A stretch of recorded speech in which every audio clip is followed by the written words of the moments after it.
Hablaremos hoy del don de lenguas o de hablar en lenguas, que tiene un significado no siempre recordado.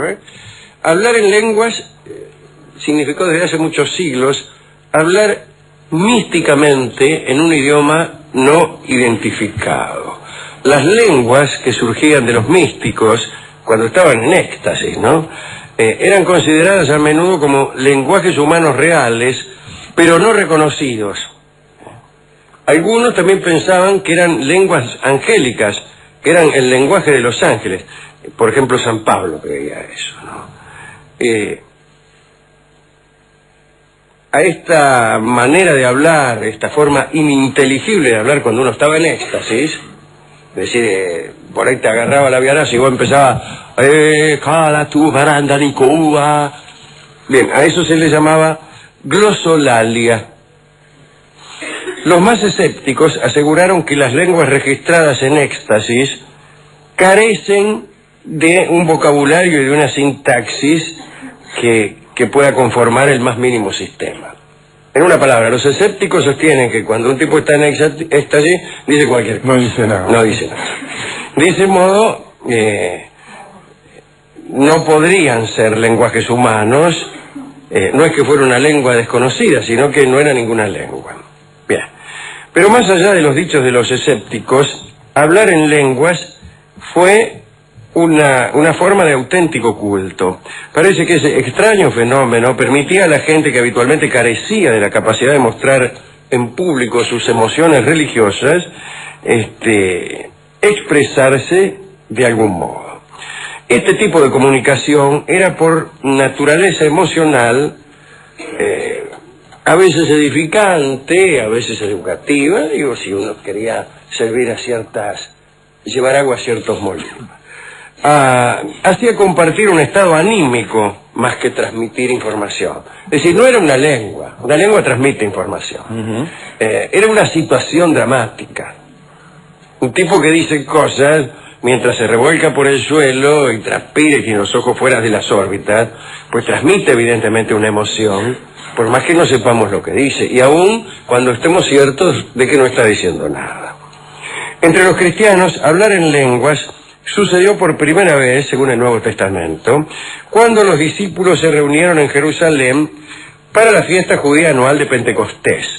Eso ocurrió 7 semanas después de la crucifixión. Y Lucas cuenta que estaban ahí los discípulos en adoración en el templo, mezclados con judíos que provenían de regiones lejanas. Y por ahí les sobrevino un éxtasis. Y ese éxtasis fue producido por la convicción de que Cristo había resucitado entre los muertos. Se dice que el Espíritu Santo descendió sobre ellos, concediéndoles el don de lenguas, que les permitía proclamar las alabanzas de Dios en todos los idiomas conocidos por los presentes, ante el asombro general, desde luego. Desde un punto de vista racionalista, el origen de ese don de lenguas no es difícil de señalar. La ley religiosa de los judíos hacía que la asistencia a ciertas fiestas fuera obligatorio para todo judío adulto, pero permitía que muchas partes del servicio se expresaran en los diferentes idiomas vernáculos de los asistentes, el hebreo y seguramente el arameo, mucho más, desde luego. Los discípulos, por consiguiente, habría otros que hablarían en griego, andás a ver. Bien. Me parece que San Pablo hablaba en griego y no entendía el hebreo ni el arameo. Los discípulos habrán escuchado en repetidas ocasiones las alabanzas de Dios en distintas lenguas que, si bien no comprendían, probablemente habían memorizado para demostrar mayor furor religioso y mayor piedad. El relato no afirma que los discípulos comprendieran lo que estaban diciendo, como tampoco hace referencia a que sus palabras contuvieran un mensaje específicamente cristiano. La historia se limita a declarar que los discípulos hablaron multitud de idiomas extraños y que eso produjo el asombro de los concurrentes. Bueno, no sé, ¿no? Es demasiado ebemerista esta explicación. El asombro de los concurrentes, o el asombro que uno siente cuando una persona habla en distintas lenguas, es el asombro que produce la comprensión que uno imagina en quién está diciendo estas cosas. Bueno, qué sé yo, no importa. Desde las primeras épocas de la Iglesia, el uso de las lenguas no siempre fue bien recibido por los cristianos. Los primeros cristianos romanos, que desarrollaban su liturgia en las catacumbas, lo prohibieron. Prohibieron hablar mucho, estos éxtasis lingüísticos, lo prohibieron como signo de posesión diabólica. Muchos siglos después, la corriente ortodoxa del protestantismo tampoco permitió esas habladurías extáticas. Sin embargo, fue un lugar común en sectas heréticas este tema de hablar en lenguas. Incluso hasta el siglo XX, hablar en lenguas fue asunto central en un movimiento protestante, que fue el de los pentecostales. Era gente de origen humilde, o sea que era un movimiento que abarcaba familias de pocos recursos, y en sus comienzos estaba teñido por comportamientos histéricos y fanáticos. Todavía hoy sostienen la realidad de las curaciones divinas por medio de la fe. En Estados Unidos se solía llamar a sus miembros los Holy Rollers, que eran santos rodadores, ¿no? Santos rodantes. Porque al serle otorgados a algunos de ellos el don de lenguas, entraban en trance y rodaban por el suelo vociferando extrañezas. Por ahí usted invitaba a uno de estos nietos a un pentecostal a su casa y antes de servir el postre, el hombre empezaba a hablar en una lengua desconocida y rodaba por el suelo, mitad por decir algo, ¿no? Mitad por... Porque hay gente que se le acaba el tema de conversación, entonces se arroja al suelo, empieza a rodar y a hablar en una lengua desconocida. Bien. En la actualidad es el movimiento protestante de mayor fuerza en Sudamérica. Algunos otros ejemplos históricos. San Pacomio, que era un abate egipcio, sostenía que solo hablaba con los ángeles, y escribía en un alfabeto místico que solo podían comprender los que se hallaban en estado de gracia especial y habían sido bendecidos de la misma manera que San Pacomio. Así que Pacomio hablaba una lengua que nadie entendía y escribía con unos caracteres que nadie entendía, salvo aquellos que estaban en estado de gracia especial y habían sido bendecidos del mismo modo que él, que eran nadie. Santa Hildegarda, que murió en el 1179, hablaba y escribía un lenguaje desconocido que después traducía al alemán. Algunas muestras fueron preservadas, publicadas y analizadas. Se llegó a la conclusión de que era solo una mezcla ininteligible, y todavía sería mejor ininteligible, de alemán, latín y hebreo. Los Shakers y los primeros mormones también accedían al don de lenguas en sus trances místicos. El caso más curioso fue el de Edward Irving y su iglesia escocesa. Irving dirigía una parroquia en la que los asistentes hacían hablar por ellos a los apóstoles acerca del fin del mundo. Mejor dicho, hablaban ellos y decían que se trataba en verdad de la voz de los apóstoles. Era un don de lenguas, pero más inteligible, y también quizá más fraudulento, ¿no? Algunos testigos decían que las voces que le salían a esas personas eran distintas de las propias.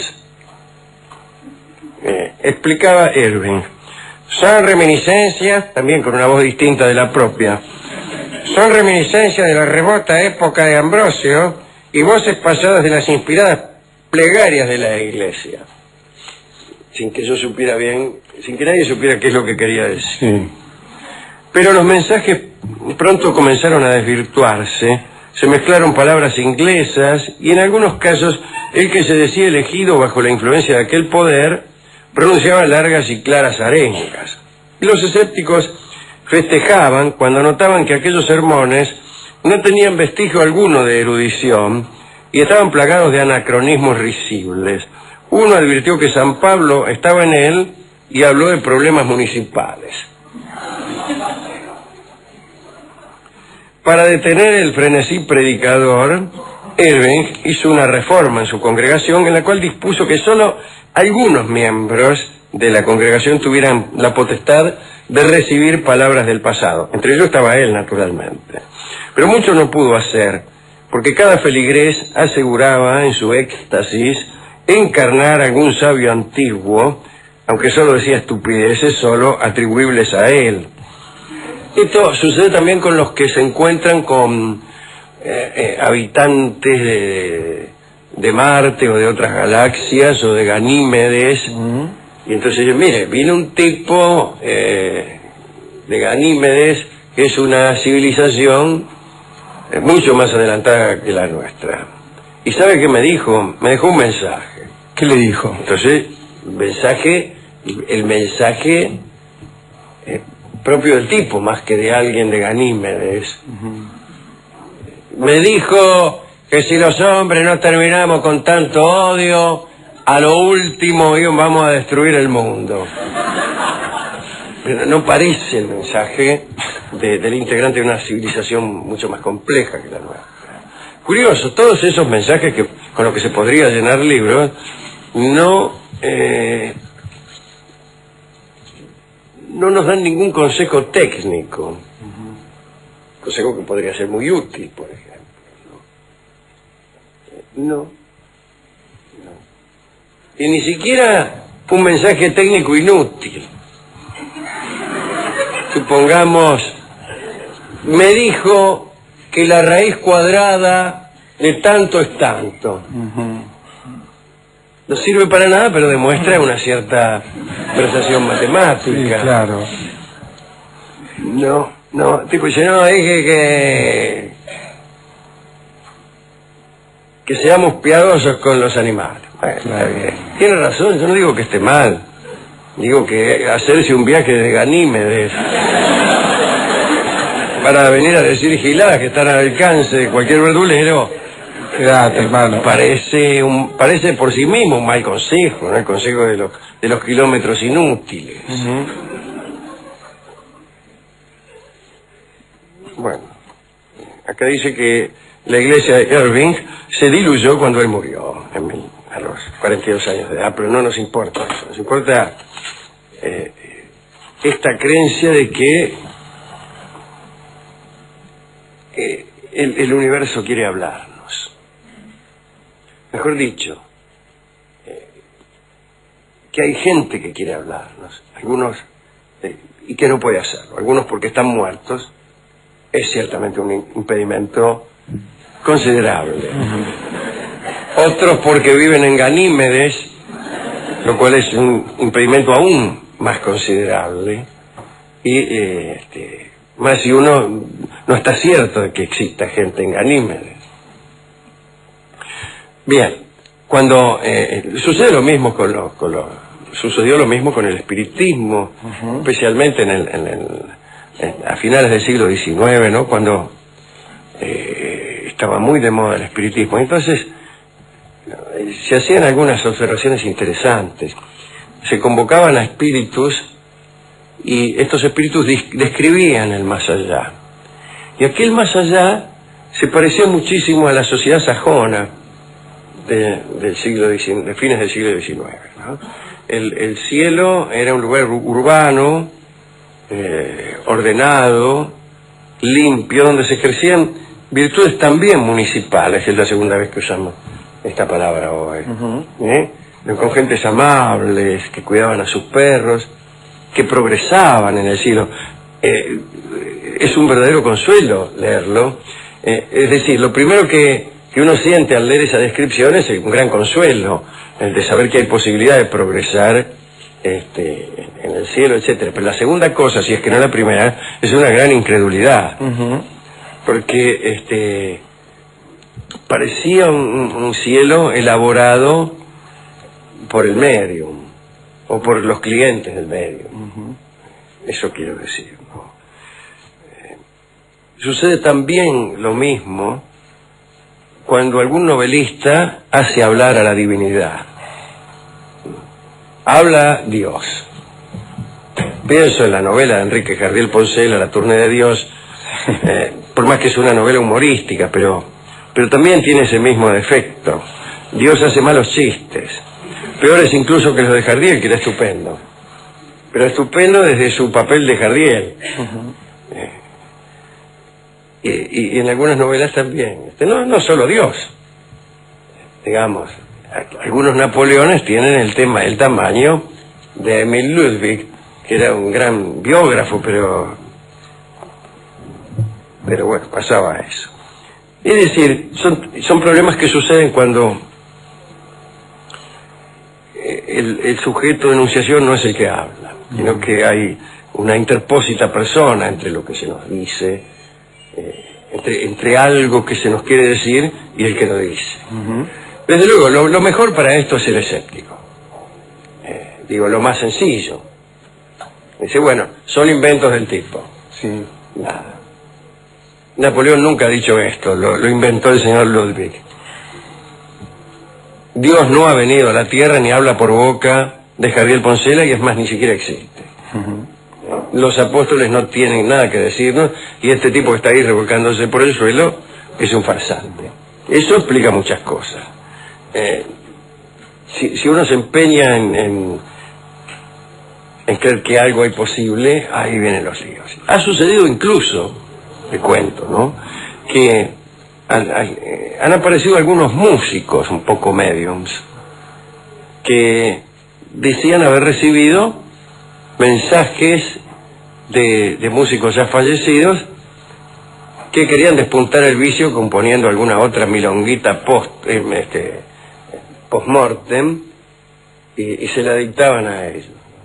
Sí. Hay una dama espiritista, creo, de los Estados Unidos, que escribía con bastante habilidad, más paródica quizá que imitativa, cosas de Bach, de Chopin y otros músicos, y se le aparecían convenientemente para dictarles obras.